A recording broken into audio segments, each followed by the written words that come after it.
Oh, hey, it's Black History Month. Every year, about a week before Black History Month starts, people begin to reach out to me. They would like for me to participate in conversations about Black History Month or topics associated with Black history, what have you. Sometimes I'm reached out to work on projects or to facilitate or support diversity and equity related conversations. Here's what I need for people to consider and to be aware of. Reaching out to me a week before the month arrives communicates to me that it wasn't really a priority for you. I plan my content out for my blog pretty far ahead because there's some dates that I know are always coming. Like, I know that St. Patrick's Day is in March. I know that Easter is always either in March or April. I know that Memorial Day happens when it happens every year at the end of May. I know that Labor Day is every September. I know that July 4th is always in July. So if I know that Black History Month is always the shortest month of the year, February, and you reach out to me a week before, that tells me a lot. It just does. It just really does. I am Black, but I am not a diversity and equity facilitator because if I were, I would be charging a lot of money. They are expensive, rightfully so, and have a very specific set of skills that they should be paid for to facilitate the kinds of conversations that we're trying to have, especially in professional settings. This is not free work because this is an ongoing conversation. It takes a lot of different skills. It takes a collaborative spirit. It takes a willingness to sit down and talk about things that are uncomfortable. So that's just true. I am not an diversity, and equity facilitator. If I were, you would need to be paying me money, period.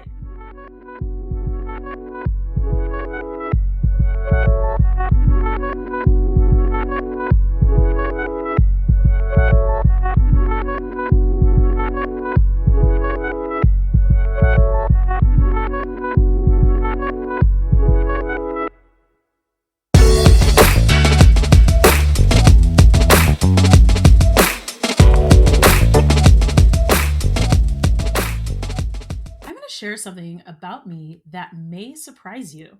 When I was in high school, I helped found the school's first ever Black Students Union. I also competed in a Black History Trivia Bowl with a few of my friends, and we won it. It was actually maybe across the state, but we won it. In fact, we won scholarship money to use towards some of our college expenses. Yes, I even wore those African medallions on occasion. Gen X life, am I right?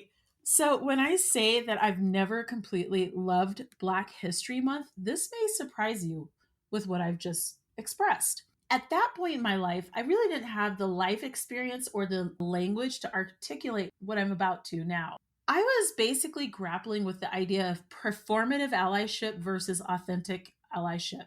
And for me, Black History Month really illustrates this. It was wonderful to spend a solid month truly shining a light and showing the contributions that African Americans have made both in the United States and beyond. But I was always a little annoyed that of all the months we chose, cold ass February, which is the shortest month of the year, is the one that we chose. Why not March? And my thought was also that African Americans made contributions to the US all year long. I felt like we were being told to be happy with this performative allyship, and I just rubbed me the wrong way. In 2020, I felt like we finally had some deep and solid conversations about what African Americans in general really want.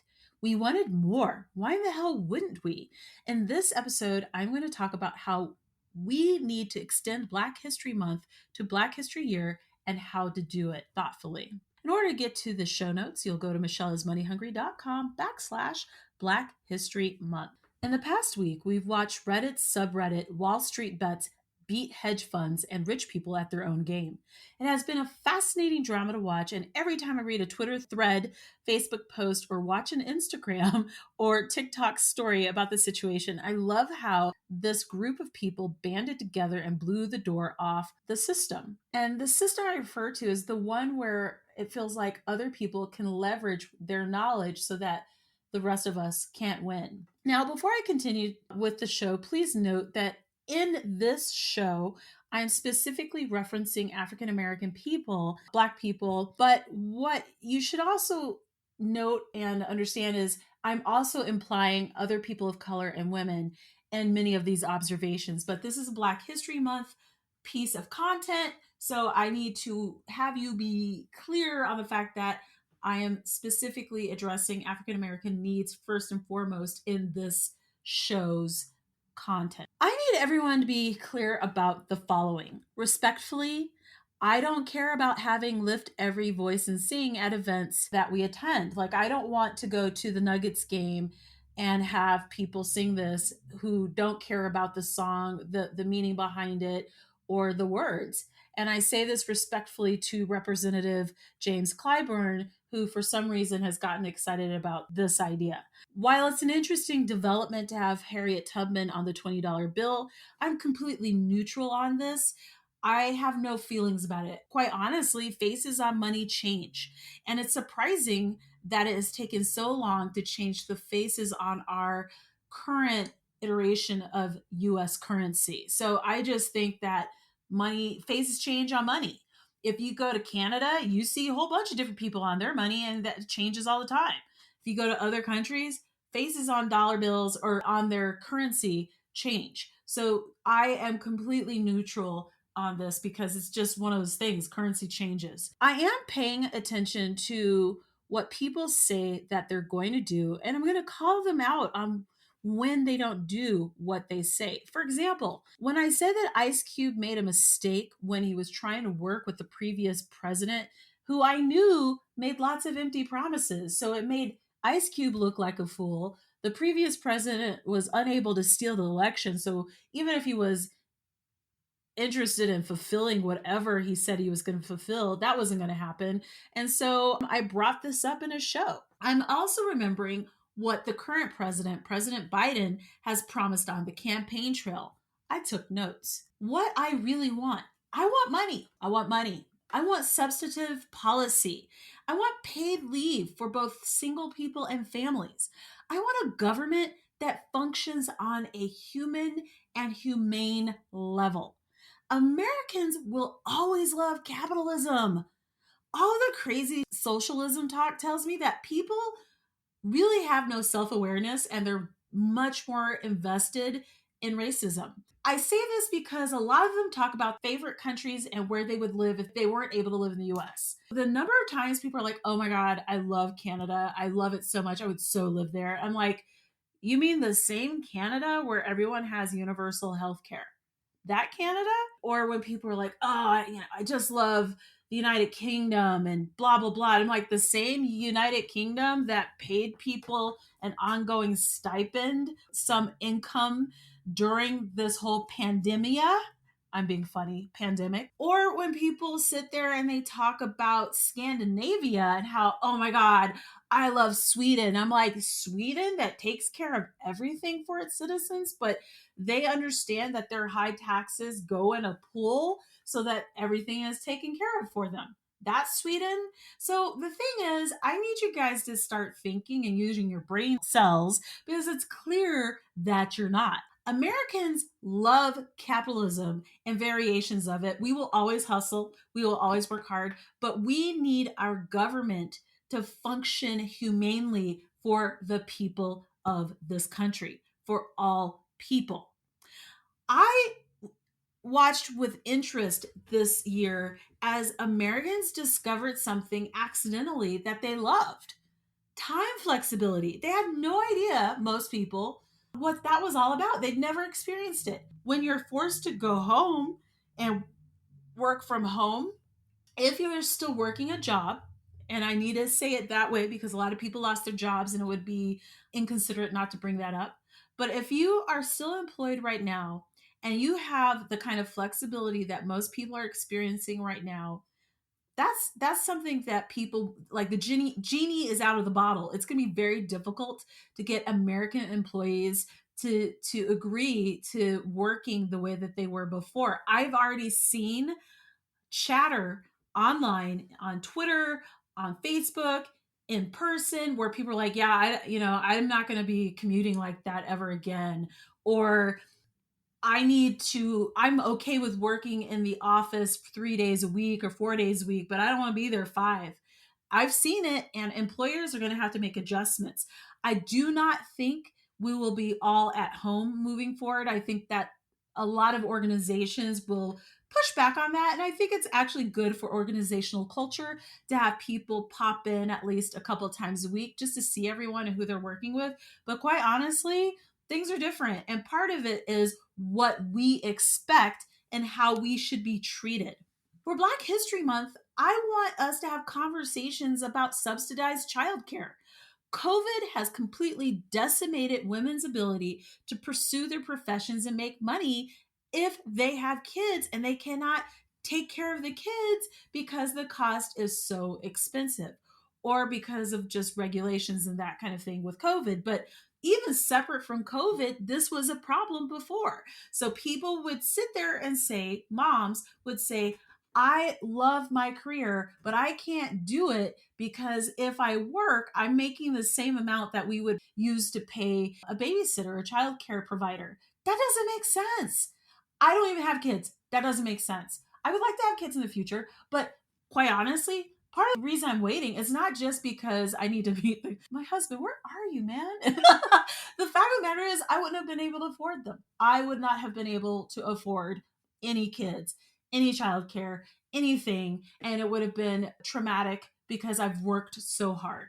And I didn't want for my future kids to have to struggle in the way that I've had to for a long time.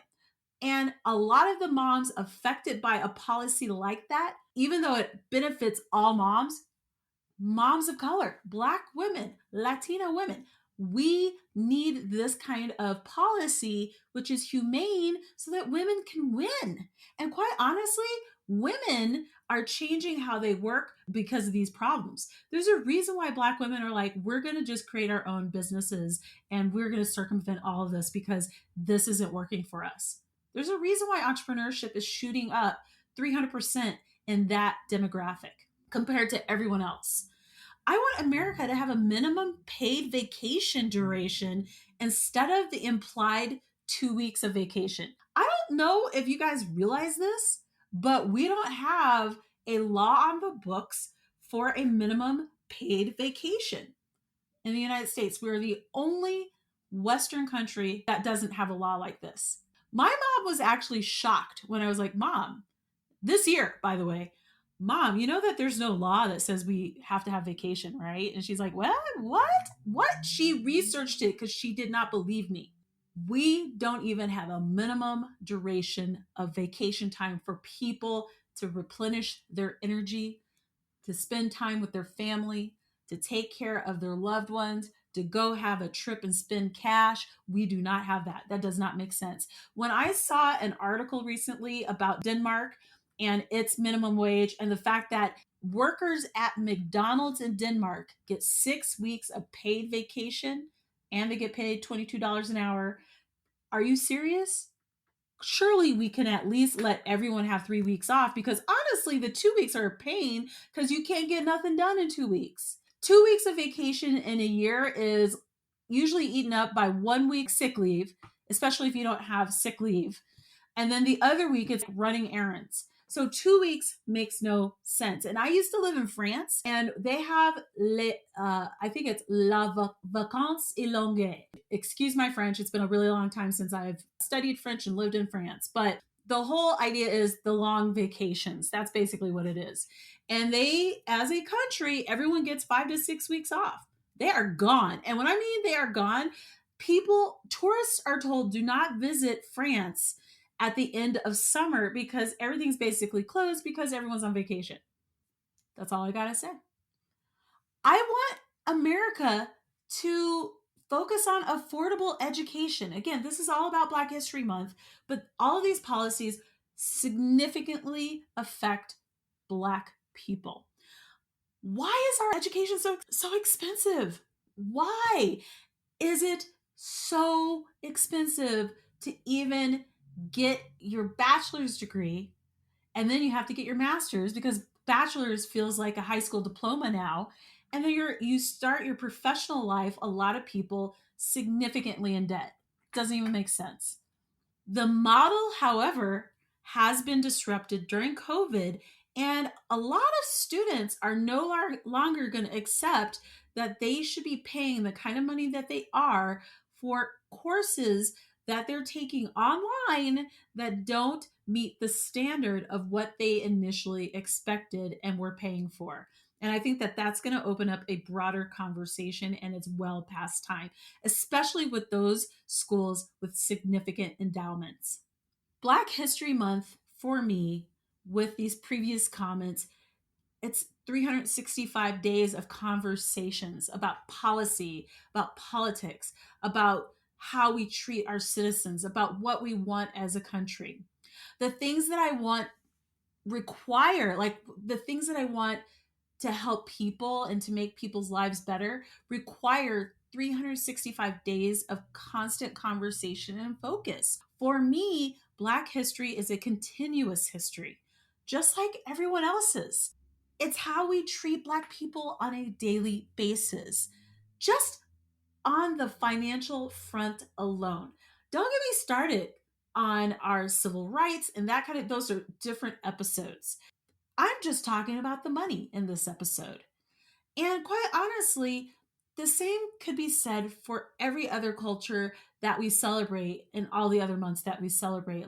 Asian American history, Latin American history, all the things, okay? Women's, financial month, whatever. My point is, all these conversations are conversations that we need to be having each and every day. Black history for me is the past, present, and future. It is a constantly lived experience. I don't leave my door and my house and turn white. Like, that's not how it works. I'm always Black. Like I am always Black when I leave my house, when I'm inside my house, when I'm asleep, when I'm awake, when I'm hiking, when I am not. Do you see where I'm going with this? And so it makes no sense that for 1 month we're going to be like hyper focused. I'm over it. Having 1 month designated to having the tough conversations about race and politics and humanity and how we treat one another and what we expect, it does everyone a disservice. At the end of the day, I care about the following. Do you support policy that empowers all Americans? Do you support policy that keeps American citizens from falling into poverty? Ironically, all of these policies will help people across the board. If the US government's like, okay, we're going to have 3 weeks of minimum leave and it's a federal policy, guess what? All Americans get to enjoy that. Like, is that not a good thing? People are so quick to be shitty that they don't even think about that. Think about it. If we have family leave, don't white people have families too? Asians, Hispanics, Arab Americans? It seems like there is a segment of people, regardless of color, like there's always that cousin. There's a segment of people who want to hold fast and furious to things that aren't serving us well because they want to stick it to other people, or because they're afraid that one person out of 100 is going to get the service that shouldn't, instead of 99 people who need it.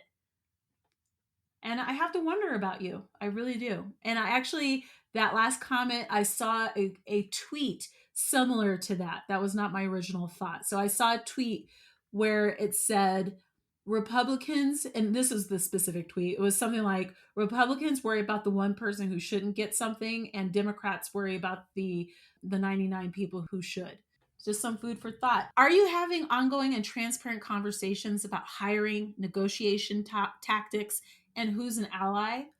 Are you connecting people with opportunities that will help them grow their professional lives and their wallets? Are you open to having uncomfortable conversations when they come up and listen without judgment? To end this, I have some questions. Where's my stimmy? And this one time check thing is bullshit. Why are we Hunger Gaming our way through this? Is it any surprise that the Wall Street Bets Reddit rose up and fought against the hedge funds? Countries doing monthly checks or variations of significant financial support for their citizens through unemployment systems, that kind of thing, include, but are not limited to, the following countries: the Netherlands, Germany. What's interesting about Germany is freelancers in particular have been really well served by that government. Canada, oh, Canada, Denmark, the United Kingdom, France. So when you guys sit there and talk about America is so great, and then you go and visit these other countries and you're like, I want to live there. And I'm like, aren't you forgetting that they have systems that you don't want for your own country? And that part of the reason why you're attracted to living in these other countries is because of the systems that they've enacted to treat their citizens in a humane way, because they're citizens, not consumers. I did bring this up in a previous episode that American language and the language we use to describe Americans is very, very specific. It is not even nuanced anymore. At least for the last 20 years, we call Americans consumer, the American consumer, not American citizens. And that tells you everything about how we think here. Patriotism used to be the number one thing. Now consumption has superseded that. They were always neck and neck, and consumption's just blown it out of the water. Patriotism. Student loan relief. It's my view that Congress will end up forgiving between $15,000 to $20,000 in student loan debt by the end of spring. The $50,000 that I've heard floated around online and that kind of thing was way too much, but $10,000 is not enough. And so I think that Congress, because I think there's a lot of Congress people who are still paying their student loans, they're going to make this observation and bring this up, rightfully so, and that's going to change the tenor of the negotiation. So keep your eye out for that. And that student loan forgiveness very significantly affects Black people, but in general, anyone with student loans, that's going to help, right? There you go. And then finally, I have to ask, like, all these questions that I'm asking, it's not enough that I ask them of other people. I have to be mature and self-reflective and ask those questions to myself. How am I bettering the community I'm in? If I'm an employer, how am I helping people live a sustainable life? How am I getting them in front of services and goods that will, and them being my employees and colleagues, how am I getting them connected to things that will make their life better versus just the bottom line? So when I talk about Black History Month and when I think about it, it's really complicated for me. I think it's great and all, like I said, that we shine the light on the things that Americans of African descent, Black people, have done in this country. But I do stuff every single day in this country. Period. Every single day. I I am a citizen 365 days a year in this country. And let me tell you, I'm tired. It is exhausting. This country's tiring for the reasons that I've listed out. And all of you guys I know are tired after the past year we've had. I hope you enjoyed this episode. I'd love to hear your thoughts on Black History Month and what you think. Let me know what you think, and I hope you have a beautiful day.